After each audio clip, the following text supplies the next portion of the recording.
देवी लक्ष्मी, आपकी पीड़ा स्वाभाविक है, किंतु धैर्य रखिए। महादेव आपके स्वामी को लेकर आते ही होंगे। महादेव ने अपने मित्र को लाने का वचन दिया है और महादेव का वचन कभी खाली नहीं जा सकता। देवी, हमने आपके साथ बहुत अनुचित व्यवहार किया, आपकी अवहेलना भी की। क्या आप हमें हमारे इस अपराध के लिए क्षमा करेंगी देवी? क्षमा? वो भी हमारे मध्य? आप मुझे लज्जित कर रही है देवी, और भूल केवल आप ही से नहीं, मुझसे भी हुई है। जाइए, जाकर तैयार हो जाइए, महादेव आपके स्वामी को लेकर आते ही होंगे।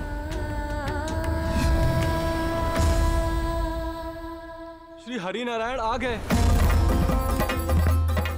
प्रभु नारायण की जय, प्रभु नारायण की जय। हर हर महादेव, हर हर महादेव, हर हर महादेव, हर हर महादेव। स्वामी,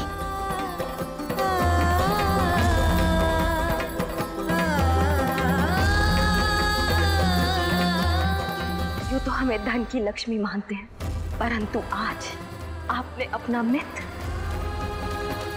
और हमें हमारे स्वामी लौटाकर हमारे जीवन का सबसे बहुमूल्य क्षण जीने का अवसर दिया। किंतु आप इन्हें पूर्ण कैसे करेंगे? हैग्रीव तो अभी तक नहीं लौटे हैं। देवी, हैग्रीव के भीतर अभी अपूर्ण नारायण है, इसी कारण वो उस असुर को परास्त नहीं कर पा रहे, क्योंकि उस असुर को परास्त करने के लिए उन्हें संपूर्ण नारायण बनने की आवश्यकता है, अन्यथा ये युद्ध कभी समाप्त नहीं होगा। और पूर्ण नारायण तो वो केवल अपने शस्त्रों के साथ ही बनेंगे।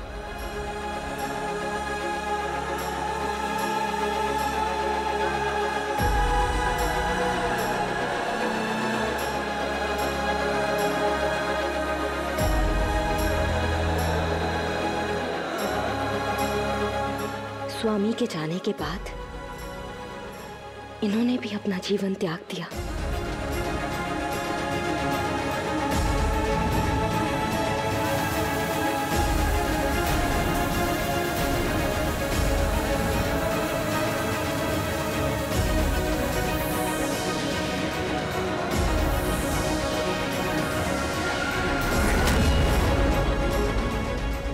आओ, हम भी अपने मित्र का थोड़ा हाथ बटा दें।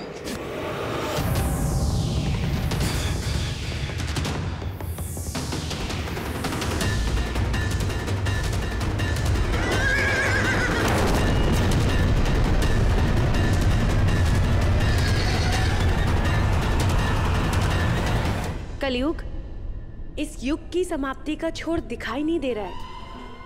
आप जिसे सदा शक्तिहीन कहते आए, उसने अपनी शक्तियों से विष्णु को अचंभित कर दिया है। अगर युद्ध इसी प्रकार चलता रहा तो आपका युग आने में युग लग जाएंगे। किंतु मैं ऐसा होने नहीं दूंगा मृत्यु। अब प्रतीक्षा है तो केवल महादेव की, और अपने मित्र की सहायता करने के लिए महादेव ना आए ये संभव नहीं। और यदि वो नहीं आए तो मैं तो इसे क्षण भर में ही समाप्त कर दूंगा मृत्यु।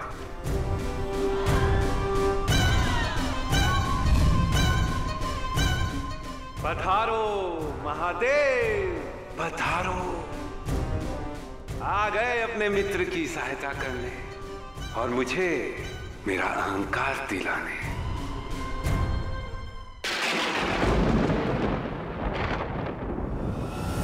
महादेव, आपने अपने आराध्य को नहीं पहचाना?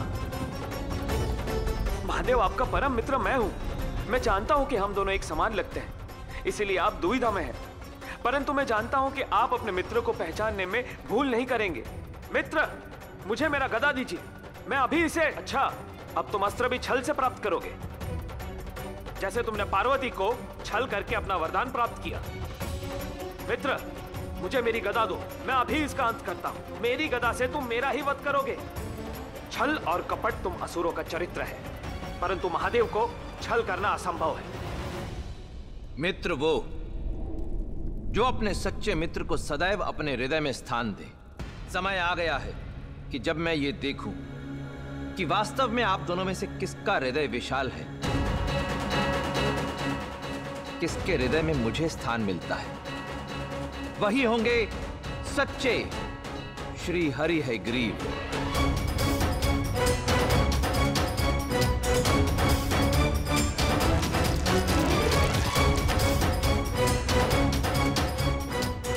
महादेव, ये देखिए।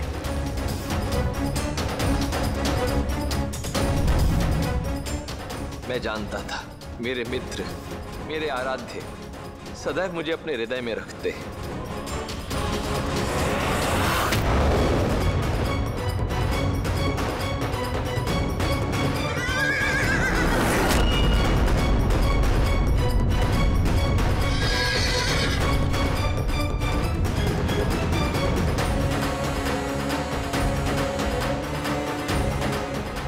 अहंकार का मार्ग केवल विनाश की ओर लेकर जाता है, इसका अंत अवश्यंभावी है।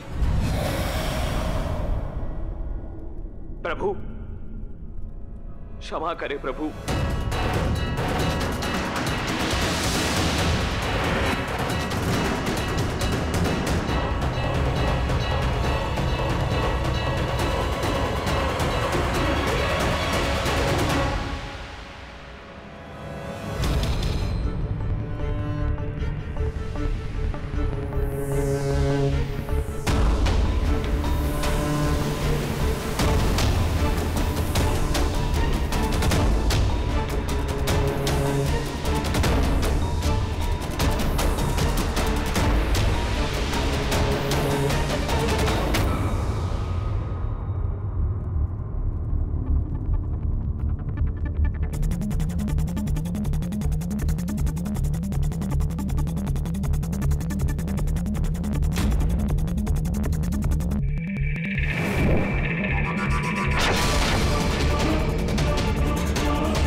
हैग्रीव अवतार की जय। हैग्रीव अवतार की जय।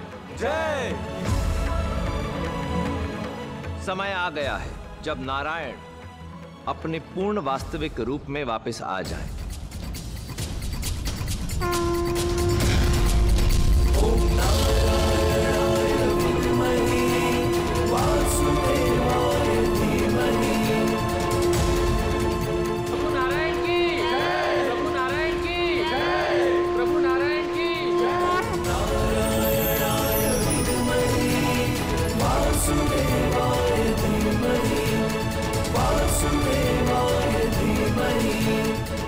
तो हमारे मित्र हमें ले ही आए। मित्र भी कहते हैं और नेत्रों में आभार भी प्रकट कर रहे हैं। नारायण, आप तो कहीं गए ही नहीं थे, आप तो यहीं वैकुंठ में ही विद्यमान थे। ब्रह्मांड की प्रत्येक ध्वनि में थे आप, मेरे हृदय में थे आप। परंतु इस बार अपनी लीला द्वारा जो आपने देवी लक्ष्मी के हृदय को पीड़ा पहुंचाई है, उसके लिए आपको इनसे क्षमा मांगनी चाहिए। नहीं नहीं प्रभु, आप क्षमा मांगकर हमें लज्जित ना करें। क्षमा तो हमें मांगनी चाहिए, हमारे अहंकार के लिए, हमारे हठ के लिए। देवी, संयम और शांति दो भिन्न शब्द और भाव होते हैं, और किसी एक की कमी के कारण दूसरा भाव भी घटता जाता है। आपके अहंकार से आपका संयम घट रहा था और उसके कारण हमारे मन की शांति। इसीलिए हमें इस लीला को रचना पड़ा, एक उद्देश्य के लिए। परंतु इसके कारण हमें आपसे अलग होना पड़ा। जो नारायण अपनी लक्ष्मी को एक क्षण भी अपनी आंखों से ओझल नहीं होने देते थे, उन्हें अपनी ही लक्ष्मी के जीवन से ओझल होना पड़ा। किंतु ये भी सत्य है देवी कि प्रेम की गहराई को समझने के लिए हमें कई बार अपने संबंधों में दूरी लानी पड़ती है, जो सदा ही दो आत्माओं को एक कर देती है।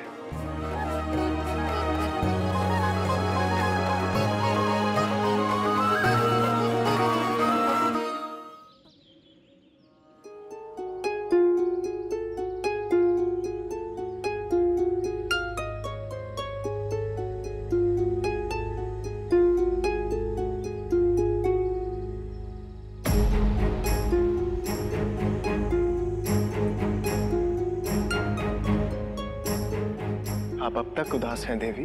प्रभु, मुझे ज्ञात था कि नियति के अनुरूप मुझे बार बार आपसे बिछड़ना होगा, किंतु मुझसे इतना बड़ा पाप होना, परिस्थितियां असहनीय होना, ये सब मुझे ज्ञात नहीं था।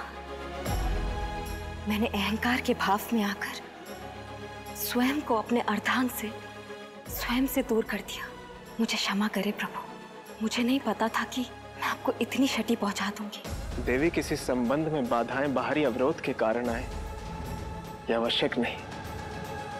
कई बार परिस्थितियां ऐसी आ जाती है कि दो लोगों की आपसी समझ का सामंजस्य नहीं हो पाता, इसीलिए परिणाम स्वरूप उन्हें विरह का सामना करना पड़ता है। वरुणी, क्या तुमने कभी ऋषि भृगु के किस्से के बारे में सुना है? नहीं प्रभु। एक बार ऋषि भृगु मेरे दायित्व की परीक्षा लेने वैकुंठ आए थे, और जब वो मेरे समक्ष आए उन्होंने मेरे हृदय पर लात मार दी। ऋषि भृगु का ऐसा दुस्साहस! आपने तो क्रोधित होकर अपने सुदर्शन चक्र से उन पर प्रहार कर दिया होगा ना? नहीं वरुणी, ना ही मैं क्रोधित हुआ और ना ही मैंने उन पर प्रहार किया। किंतु ऐसा क्यों प्रभु? क्योंकि वो एक ऋषि है और ऋषि का सम्मान और आदर करना चाहिए, और मैंने उनका सम्मान करते हुए उनके पांव छुए और उनसे पूछा कि आपको चोट तो नहीं आई ना? उचित किया आपने प्रभु। क्या उचित किया इसमें? मैंने तो विनम्रता के साथ ऋषि भृगु का सम्मान किया, किंतु देवी लक्ष्मी के विषय में तो तुम भलीभांति जानती ही हो ना? हाँ प्रभु, देवी लक्ष्मी तो क्रोधित हो गई होंगी। देवी लक्ष्मी का क्रोध सातवें आसमान पर था। ऋषि भृगु को दंड न देने के लिए ये मुझसे रुष्ट हो गई और मुझे छोड़कर चली गई। फिर क्या हुआ प्रभु? मुझे इन्हें वापस वैकुंठ लाने के लिए पृथ्वी लोक जाना पड़ा, और तुम जानती हो लक्ष्मी को वापस लाने के लिए कितनी तपस्याएं और कितनी कठिनाइयों का सामना करना पड़ा मुझे, तब जाकर ये वैकुंठ वापस लौटी है।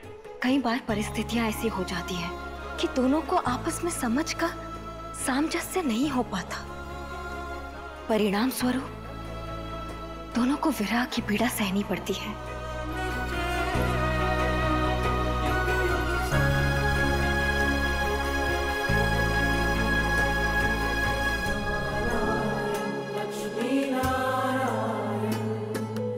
प्रभु, मैं समझ गई आप क्या चाहते हैं। मिलन ही प्रेम का सर्वस्व नहीं होता, इसमें अनेकों प्रकार की परीक्षाएं देनी होती है। पहाड़ के समान बाधाएं आती हैं, किंतु इन सभी बाधाओं और परीक्षाओं का सामना दो लोगों को एक साथ मिलकर करना होता है, और एक दूसरे को प्रगति के मार्ग पर अग्रसर करना होता है। एक दूसरे का धैर्य बढ़ाना होता है, एक दूसरे के सुख दुख में भागी भी बनना होता है।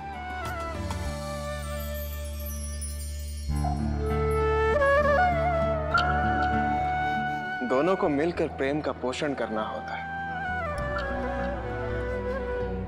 तभी जाकर ये प्रेम संपूर्ण होता है।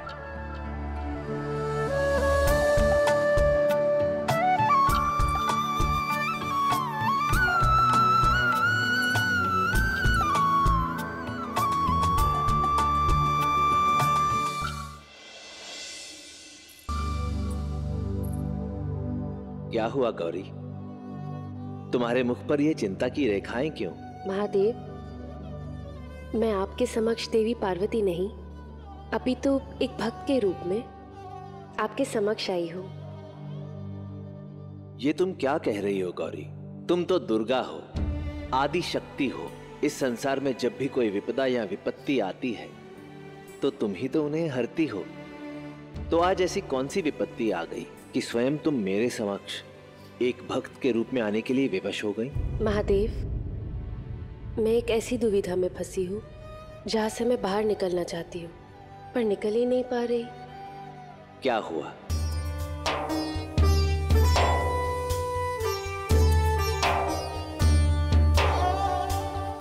ये मंदार माला जो मेरे अर्धांग अर्थात आपने मुझे भेंट के रूप में दी थी, मैं इसे आपको लौटाना चाहती हूँ, परंतु भेंट में दी हुई वस्तु उसे लौटाना उचित नहीं। ये हार आपके और मेरे प्रेम का चिन्ह है।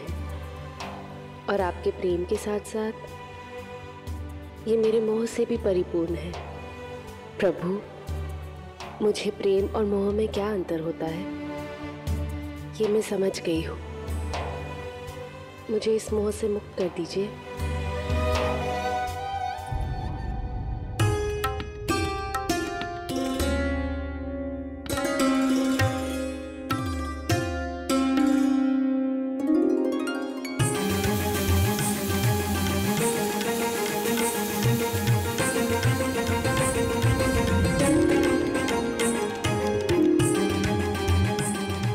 लो गौरी, अब ये मंदार माला मोह मुक्त हो गई।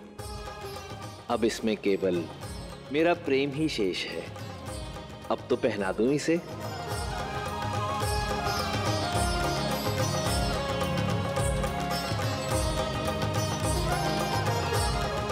तो ब्रह्मदेव, कलयुग को तो अहंकार अलंकार पहले ही प्राप्त हो चुका था, अब क्या होगा? जब जब इस संसार में धर्म की हानि होती है तब तब क्या होता है, ये तुम बताओ। प्रभु श्री नारायण अवतार लेते हैं और देवी लक्ष्मी उनकी अर्धांगिनी बनके उनकी सहायता करती हैं। और इस संसार में धर्म का संतुलन बना रहता है। जब तक कलयुग के युग का समय नहीं आता तब तक लक्ष्मी नारायण सदैव इस ब्रह्मांड यानी तुम्हारी रक्षा करते रहेंगे। परंतु एक बार कलयुग आ गया तो सृष्टि को हानि होगी ना ब्रह्मदेव, तब मेरा क्या होगा? प्रभु श्री नारायण और देवी लक्ष्मी मुझे बचाने कैसे आएंगे? तुम स्वयं उनसे क्यों नहीं पूछ लेती हो? ओम लक्ष्मी नारायण नमः। ओम लक्ष्मी नारायण नमः। ओम लक्ष्मी नारायण नमः। ओम लक्ष्मी नारायण नमः। ओम लक्ष्मी नारायण नमः। ओम लक्ष्मी नारायण नमः।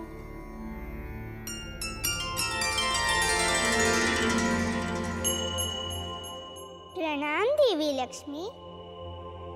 प्रणाम प्रभु नारायण। आपके दर्शन से ये सृष्टि पवित्र और धन्य हो गई।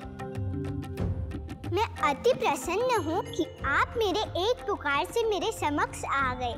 एक भक्त की करुणा भरी पुकार से भगवान को उपस्थित होना ही होता है। सृष्टि, तुम्हारा ध्यान रखना, पालन करना मेरा दायित्व है।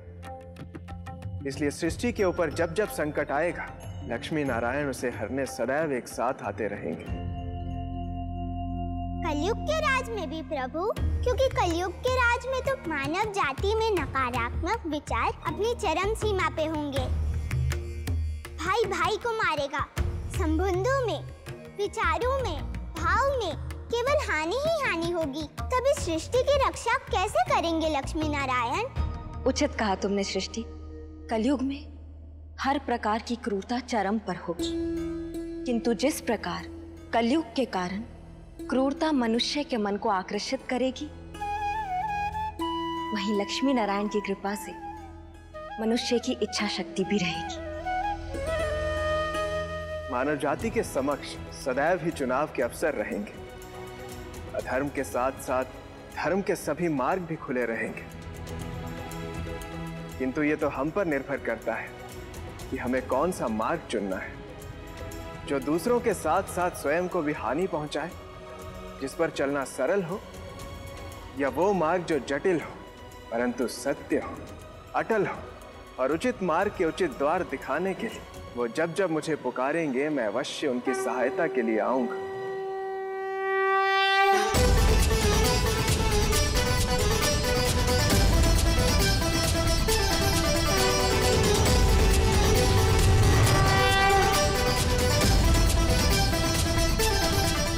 यदा यदा हि धर्मस्य ग्लानिर्भवति भारत अभ्युत्थानम् अधर्मस्य तदात्मनं सृजाम्यहम् परित्राणाय साधूनां विनाशाय च दुष्कृतां धर्म संस्थापनार्थाय संभवामि युगे युगे।